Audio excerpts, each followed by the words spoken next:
Have you ever felt like your brilliant ideas, thoughts, and expertise are slipping through a quagmire of content creation cracks when you lean on AI for help? If so, you are far from alone. The good news is that in this video, I will both tell you about and show you a simple three-step process to utilize your most valuable asset, your ever-expanding personal knowledge base, so you can leverage it in any new AI-powered content creation project. A common complaint from content creators, business owners, and marketing agencies struggling to embrace AI is that they can't get AI to write like them or properly represent their clients and brands. In a separate video, I'll show you one way to overcome this problem using a free GPT I've created as a writing style guide generator for AI and writing professionals. But the reason we tackle that in another video is because before you can use that GPT, many creators, marketeers, and writing professionals often need to overcome a very important obstacle: how to organize, create, and maintain a personal knowledge base. Their wise words are everywhere: podcasts, YouTube videos, newsletters, blog posts, and so on. But this leads to problems such as their impactful insights are lost in a sea of unorganized content. Retrieving specific reference sources becomes a frustrating treasure hunt. The result? Wasted time and a growing sense of selling yourself short when getting AI to help you scale your content marketing. These problems are not due to a lack of knowledge. They exist due to a lack of a systematic approach to leverage that knowledge. For example, relying on manual, inconsistent processes to retrieve and synthesize previously generated content. Intellectual property scattered across multiple platforms. The real issue is most people treat knowledge collection like throwing papers into a bottomless drawer, hoping they'll magically organize themselves. But it never does. Okay, time to pay attention. Here is my simple three-step knowledge-based blueprint to make sure you don't have these problems. Step number 1, get organized. Create a consistent file storage format for your source files, e.g. text files, Markdown, or .docs, and use naming conventions with dates and titles to make future automation and referencing much easier.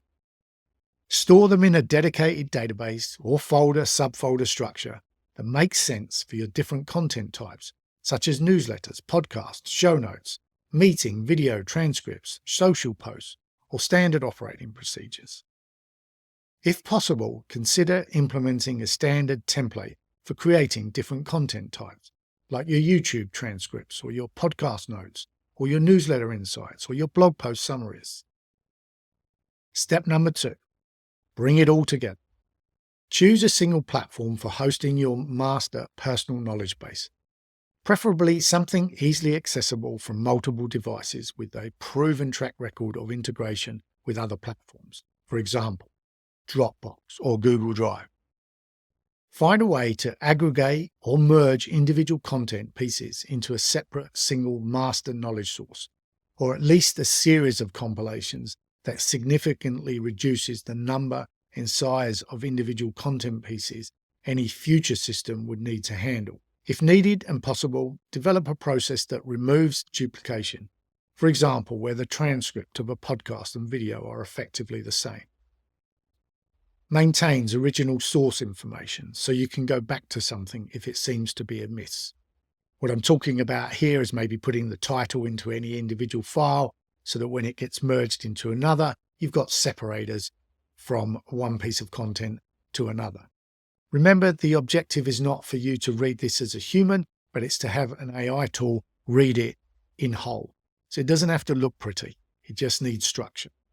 Facilitates easy searching and cross-referencing, e.g. tags or hashtags.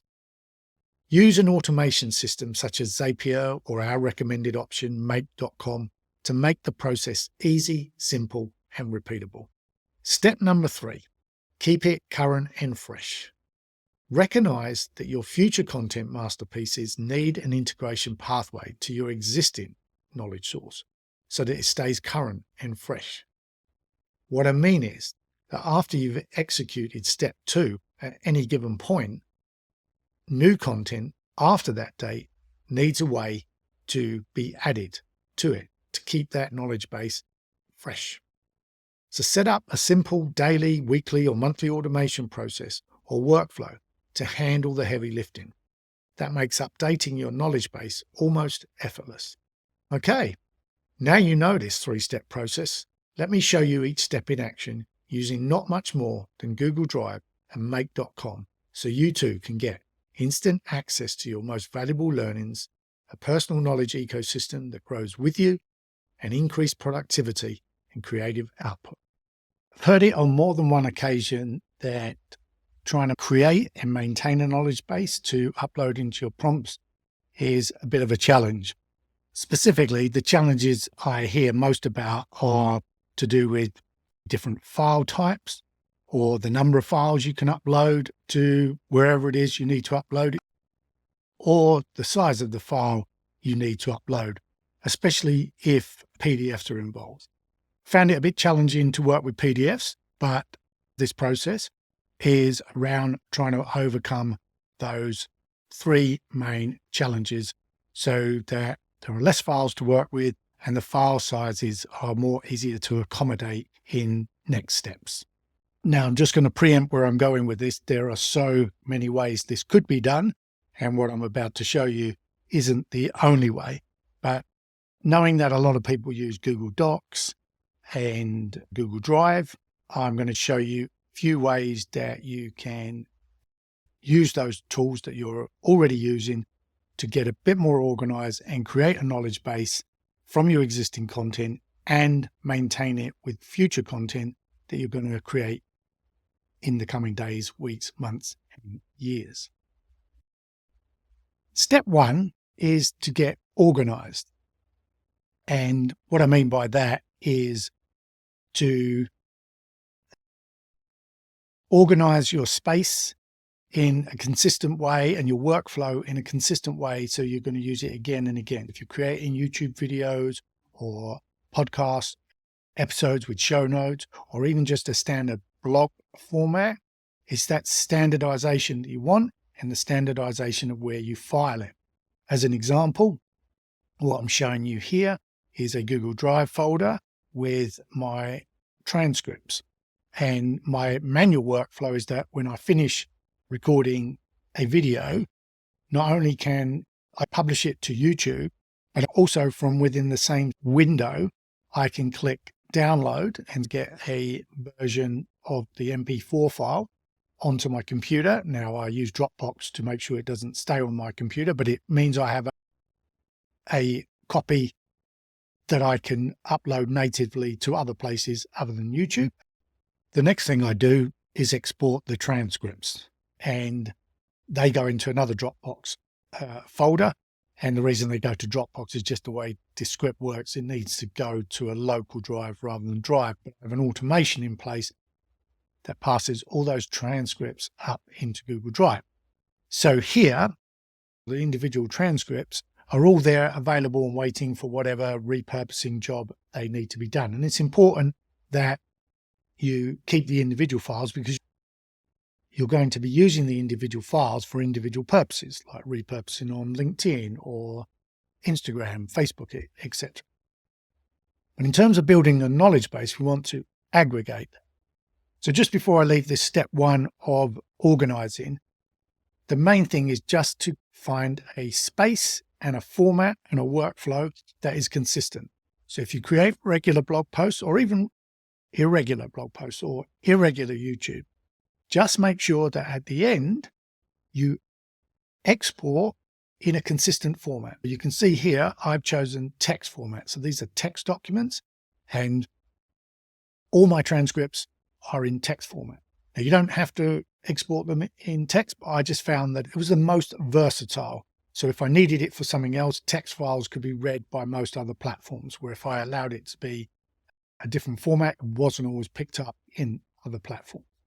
Okay, so step 1 is get organized. Step 2 is to bring it all together, to take all of those files, put them into one master file.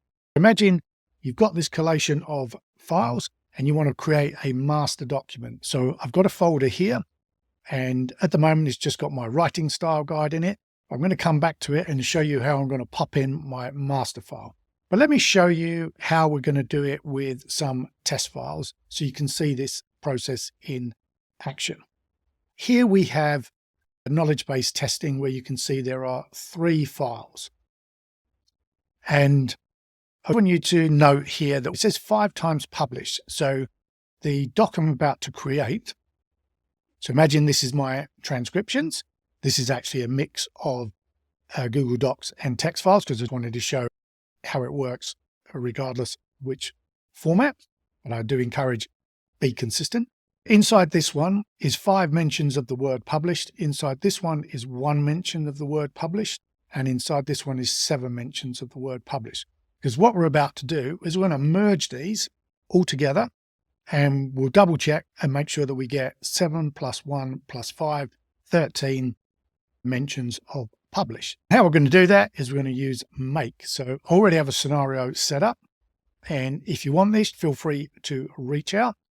All we're going to do at the end of it is we're going to create a Google Doc. If we go back to this folder, these 3 are going to be merged, and I'm choosing to put the merge file into this same folder, but there's going to be, I think it's called testing something, and it's going to have a timestamp on it. I've got it all set up to run, so I'm just going to press run, and what you should see, picked up 3 files, turned it into 1, and into a Google document. So now if we go over here, there we go, testing master transcript file with the timestamp. And if we open that up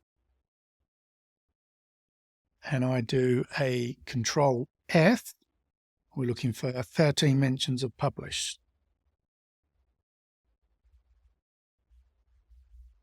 And there we go, published 13 times. Now you have your knowledge file created from all your historical content. The final step in this is, can you append? In other words, you're going to create new content after you've created this master file, and you want to make sure that that knowledge base is being updated. Imagine this is your master file. You will give it a nice name, and then you're going to use that file for when you add in something else here, it's going to update this. Let me show you. I'm going to take this 26-page document. Let me just open that and show you what's in this one. Let's say this YMYL audit, that's a phrase that is not commonly used. And let's make sure that that is in the merged document. So we'll just close that down. So I'm going to put this into the folder. I'll just create a copy because I want to keep that. And now I'm going to put that copy into the knowledge base folder.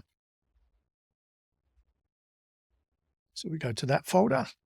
Now we've got this one here. So we're going to go to this new scenario. And this scenario simply watches the drive folder in question and adds a new document to the end. What we will do after this is run, we should open this file and we should look for Your Money, Your Life, or YMYL, and then we will know that the new content has been added. So just to confirm, you'll have given this a nice user-friendly name, and we're going to go to a new scenario. In this case, we just have to make sure that the name of the file is the master copy. When I ran this test earlier, I forgot to update the name of the file, so it didn't work.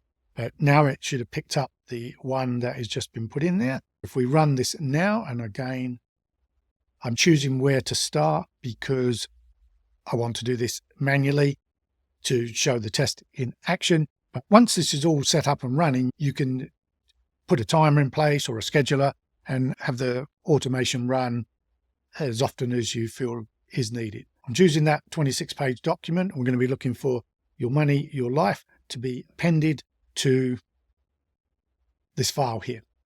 So we're looking to add this into that. So we'll just run this. And it looks like it works. So let's open that document up. So this file now should be bigger than that. I won't refresh because it doesn't refresh until you open it. But let's just open that up. Now, previously we found there was 13 instances of published, which we still have. But now what we're looking for is YMYL. And there we go. We have now got the new document into the existing document. Voila. Now you have a way to take all your historic content and put it into one document, and then have that document be updated with new document. Now let's recap that second step by merging those 17 documents that I showed you earlier. Here they are, and I'm going to put them into here, and I've got my scenario set up for myself.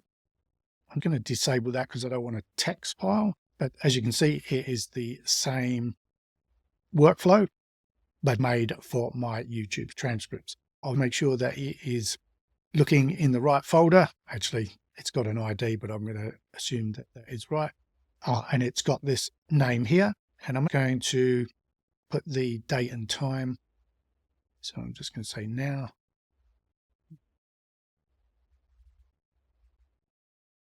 And I'll leave it like that. Okay. And now I'm going to run. So what we're looking at here, just a reminder, 17 files are now going to end up one file here. Now, they are called published in the beginning, but they don't all have published in the text. So I think we'll see about 15 mentions of published when we put them all together. Search for files. So it's going to search all the files and run once. So what we should see here is 17 files all be pulled together.